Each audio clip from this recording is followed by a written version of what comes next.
চলুন এটি ট্রান্সলেট করি। হরমুজ স্ট্রেইট হলো হরমুজ প্রণালী। হরমুজ প্রণালী। এগেইন মানে আবার, ব্লকেড মানে অবরোধ। ব্লকেড হলো অবরোধ। মিড ট্রানজিট হলো চলাচলের মাঝপথে বা চলাচলরত বা ট্রানজিটরত বলতে পারি।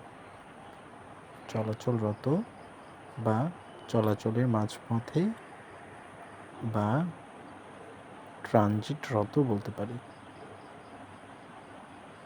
ট্রানজিটরত। চলুন এবার সাজিয়ে লিখি।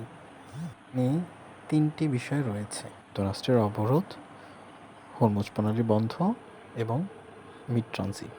বলে যুক্তরাষ্ট্রের অবরোধের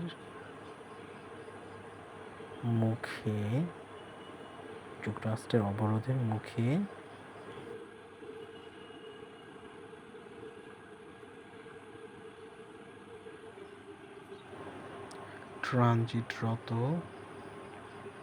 ট্রানজিটরত জাহাজ মাঝপথে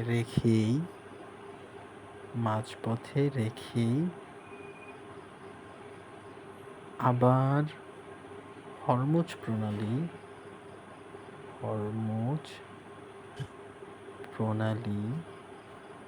বন্ধ করল ইরান। এতক্ষণ সাথে থাকার জন্য ধন্যবাদ।